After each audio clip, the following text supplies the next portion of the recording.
Hi friends, ఇవాల్టి video వచ్చేసి ఏంటేంటో చూపిస్తుందనుకుంటున్నారా? చూడండి, ఇక్కడ సాయంత్రం అయ్యేసరికి ఎలా ఉంటుందో ఇదంతా క్లీన్ చేయడానికి ఎంత టైం పడుతుందో చూడండి. ఎక్కడ బట్టలు అక్కడ. ఇంకా కింద ఫ్లోర్ అయితే క్లీన్ చేశాను, కానీ ఇవన్నీ ఇంకా ఉన్నాయన్నమాట.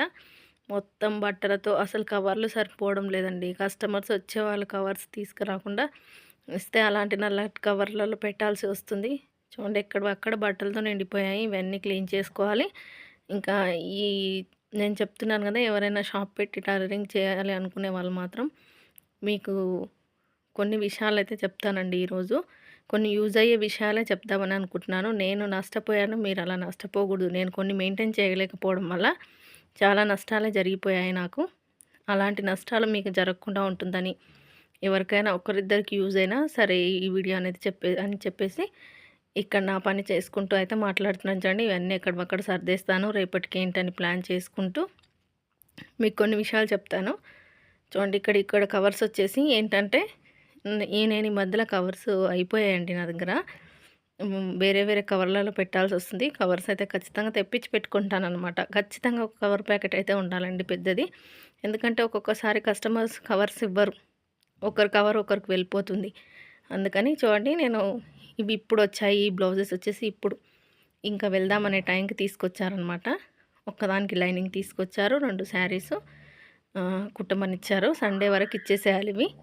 అయితే ఇక్కడ వచ్చేసి ఏంటంటే, ఈ కస్టమర్ తీసుకొచ్చి ఇచ్చిందండి బ్లౌజెస్. ఒక్క లైనింగ్ తీసుకొచ్చింది, మిగతా లైనింగ్ నన్ను వేయమంది. ఇంకా నాకు ఇన్ని బట్టలు ఉంటాయి కదా, ఈ మధ్యకాలంలో ఇంతకుముందు బాగా గుర్తుంచుకునేదాన్ని, ఈ మధ్యకాలంలో కొంచెం మర్చిపోతున్నాను అనమాట. అంటే వాళ్ళు ఇచ్చేటప్పుడు ఏమి ఇచ్చారని అసలు రాసుకునే అలవాటు అనేది లేదండి. అలా రాసుకునే అలవాటు లేకపోవడం వల్ల కొన్నిసార్లు వాళ్ళు గట్టిగా మేము లైనింగ్ ఇవ్వకపోయినా ఇచ్చామంటే కూడా ఇక మనం సర్లే ఇచ్చారేమో అనుకోవాల్సి వస్తుందన్నమాట, మనకు గుర్తుకు రాక.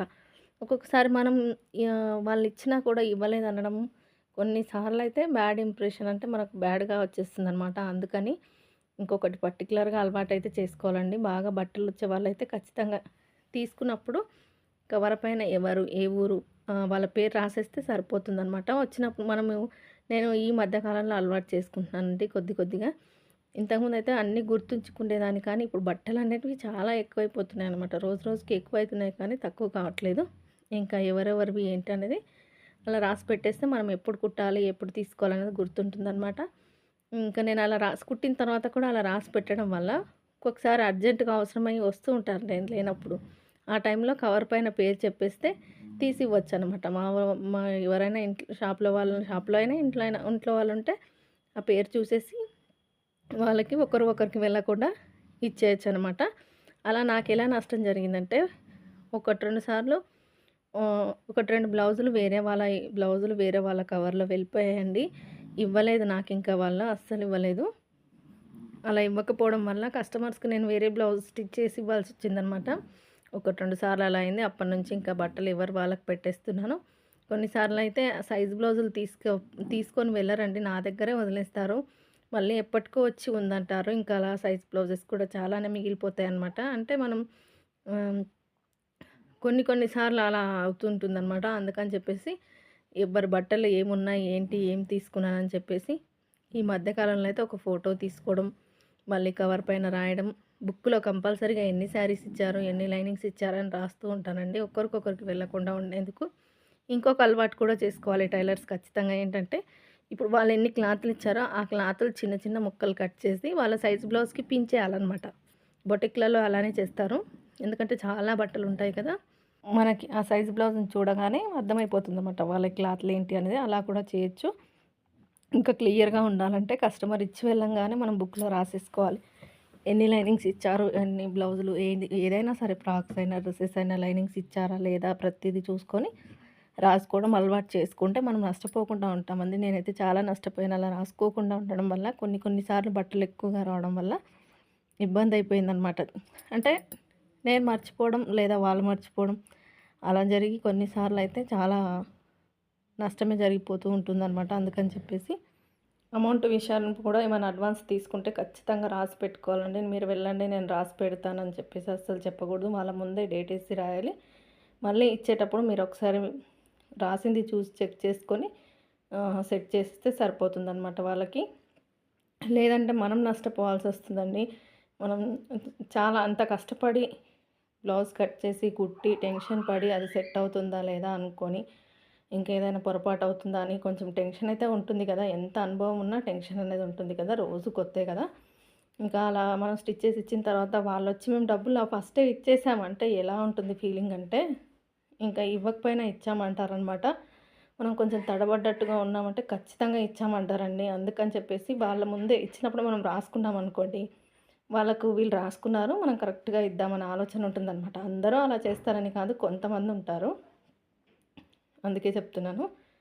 ఈరోజైతే ఒక కస్టమర్ వచ్చిందండి. వచ్చి చాలా రోజుల క్రితం వచ్చి కూడా తను న్యూసెన్స్ చేసిందనమాట. అంటే బ్లౌజ్ స్టిచెస్ చేసిచ్చిన తర్వాత కొంచెం అమౌంట్ అయితే ఇవ్వకుండా బ్లౌజులన్నీ తీసుకెళ్ళి నేను ఎప్పుడో వస్తాను, ఇస్తాను కదా అని చెప్పేసి, ఇంకా సర్లే ఇస్తుందిలే అనుకుంటే మళ్ళీ మధ్యలో ఒకసారి వచ్చినప్పుడు అడిగితే, లేదు లేదు నేను మొత్తం ఇచ్చేసాను, నేను నీకేమి ఇచ్చేది లేదంది.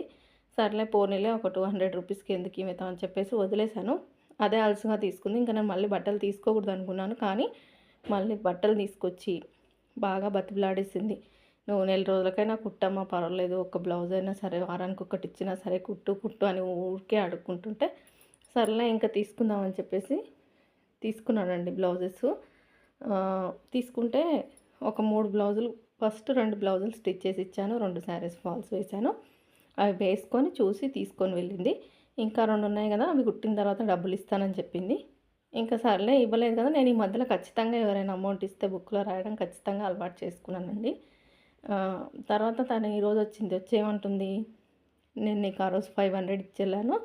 ఇంక నేను నీకేమి ఇచ్చేది లేదు. నేను మొత్తం డబ్బులే ఇచ్చేసాను" అంటే నాకు బాగా కోపమొచ్చేసి, "నేను ఒక్క రూపాయి కూడా ఇవ్వలేదు. ఇచ్చానని చెప్తావేంటి? ఇవ్వకుంటే లేకుంటే లేవని చెప్పు. ఇవ్వడానికి ఇష్టం లేకపోతే లేదని చెప్పు.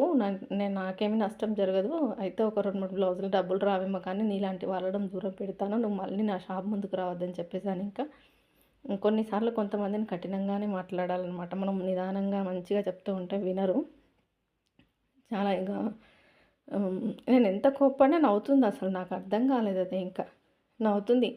"నువ్వు ఫ్రీగా కుట్టిచ్చావని చెప్పుకుంటానులే నేను" అని అంటుంది. ఇంకంటే తను మొత్తం మీద డబ్బులు ఇవ్వకూడదని డిసైడ్ అయిందనమాట. సర్లే ఇవ్వకున్నా పర్వాలేదు. ఇంకొకసారి రాకుండా ఉంటే చాలు. తలకాయ నొప్పిస్తుందనమాట వచ్చినప్పుడల్లా. ఇంకొద్దనుకున్నాను. అలా జరుగుతుందనమాట. అదే మనం బుక్‌లో రాసామనుకోండి, నీ ముందే కదా రాసాను, నువ్వేంటి ఇచ్చింది, ఇంతే కదా అని మనం గట్టిగా మాట్లాడొచ్చనమాట. అందుకని నేనైతే కవర్లలో ఎవరి బట్టలు వాళ్ళవి కవర్లలో పెట్టి కవర్ల మీద పేర్లు రాయడము, బుక్‌లో ఏమేమి ఇచ్చారు, ఎన్ని లైనింగ్స్ ఇచ్చారు, ఏంటనేది రాసుకోవడం అయితే అలవాటు చేసుకున్నానండి. ఖచ్చితంగా మీరు టైలరింగ్ షాప్ మెయింటైన్ చేసినా గానీ, బొటక్స్ మెయింటైన్ చేసే వాళ్ళకి మనం చెప్పేటంత ఉండదులేండి. వాళ్ళ ప్లానింగ్ వాళ్ళయి సెపరేట్‌గానే ఉంటాయన్నీ. ఎందుకంటే కుట్టే వాళ్ళు సపరేటు, కటింగ్ చేసేవాళ్ళు సపరేటు. అంతా ఒక్కొక్క దానికి జనాలనేది ఎక్కువగా ఉంటారు కాబట్టి, వాళ్ళకి మనం సలహాలు ఇచ్చేటంత వాళ్ళం కాదు. కానీ నాలాంటి టైలర్స్ ఎవరైనా ఉంటే ఏమైనా యూజ్ అవుతుందని చెప్పేసే చెప్తున్నాను. అంతకు మించి ఏమీ లేదు. ఇంకా రోజు ఒకరి గురించి నెగెటివ్‌గా మాట్లాడుతుంది అని అనుకోకూడదు. నాకు నిన్న ఒకటి అనుభవం అయింది. ఈరోజు ఒకటి అనుభవం అయింది. నా అనుభవాన్ని ఈ వీడియో రూపంలో చెప్తున్నాను. మధ్య మధ్యన కొంచెం చేంజ్‌గా ఉంటుంది మీకు కూడా. ఎప్పుడు కటింగ్, స్టిచ్చింగ్ వీడియోలేనా అన్నట్టు కాకుండా ఏదైనా యూజ్ అయ్యే విషయాలు. అందుకనే వీడియో చేశానండి. ఇంక అంతకు మించి అయితే ఏమీ లేదు. కాకపోతే కొంచెం జాగ్రత్తగా చేసుకుంటూ వెళ్తే బావుంటుంది. అదే కొంచెం మనం నిర్లక్ష్యంగా ఉంటే మనకే నష్టం అనేది చెప్తున్నాను. ఇక్కడ చూడండి హెమ్మింగ్‌కి ఇస్తే హెమ్మింగ్ అనేది కరెక్ట్‌గా చేయలేదసలు. దారం కూడా విప్పలేదు. ఇంక నేనే విప్పదీసి పెడుతున్నాను. ఇంకా హెమ్మింగ్‌కేంచి బ్లౌజులు రాగానే ఎవరి కవర్‌లో వాళ్ళవి ఇలా పెట్టేసి పెట్టుకుంటే మనకిచ్చేటప్పుడు ఈజీగా అయిపోతుందని చెప్పేసి ఇలా పెట్టేసుకుంటున్నానండి ఇంకా. అంటే థ్రెడ్స్ ఇప్పలేదనమాట. ఇంకా థ్రెడ్స్ అన్నీ ఇప్పేసేయాలి నేను. థ్రెడ్స్ అలా కనిపిస్తుంటే ఫినిషింగ్ ఉండదు కదా! అందుకని విప్పదీస్తూ మీతో అయితే మాట్లాడుతున్నాను ఇంకా. నేనైతే బయట హెమ్మింగ్ చేయిస్తాను, నేను చేయను. అయినా ఒక్కొక్కసారి ఉక్సులు పెట్టదండి. ఇంకా మర్చిపోతుందో ఏంటో మరి. నేను ఒక్కొక్కసారి చెక్ చేసుకోకుండా ఇస్తూ ఉంటాననమాట. కరెక్ట్ సరే పెడుతుంది కదా అని చెక్ చేసుకోకుండా ఇస్తే కస్టమర్ చూసి మళ్ళీ తీసుకురావడం జరుగుతుందనమాట. అందుకని ప్రతిదీ అలవాటు చేసుకోవాలండి. మనము నిర్లక్ష్యంగా ఇష్టం ఉండి ఇష్టం లేనట్టుగా చేస్తే మాత్రం ఇవన్నీ చెక్ చేసుకోలేమనమాట. ఇష్టంగా చేసే వర్క్‌ని ఇష్టంగా చేస్తూ వెళ్ళాలన్నమాట. ప్రతిదీ చెక్ చేసుకొని చేస్తే సక్సెస్ ఎప్పుడు మీ వెనకే ఉంటుంది. ఇంకా ఇద్దాంలే, చేద్దాంలే, చూద్దాంలే అన్నట్టు రేపు చేద్దాం, ఎల్లుండి చేద్దాం అని చేసే పనిని వాయిదా వేసుకుంటూ వస్తే ఇంక మనం అలాగే వాయిదా పద్ధతులనే పాటించాల్సి ఉంటుందన్నమాట. అందుకని చెప్పేసి ఖచ్చితంగా ప్రతిదీ ఇంట్రెస్ట్‌గా తీసుకోవాలి, బాధ్యతగా చేయాలన్నమాట. చేస్తేనే మనకు వర్క్ అనేది చేతి నిండా ఉంటుంది. ఇప్పుడు చూడండి చాలా టైలర్స్ వాళ్ళు ఫోన్ చేసి వర్క్ లేదంటున్నారు. కానీ నాకు ఫుల్‌గా వర్క్ ఉంది. ఈరోజుటి వీడియో ఇంతేనండి. నచ్చితే లైక్ చేయండి, షేర్ చేయండి, సబ్స్క్రైబ్ చేసుకోండి.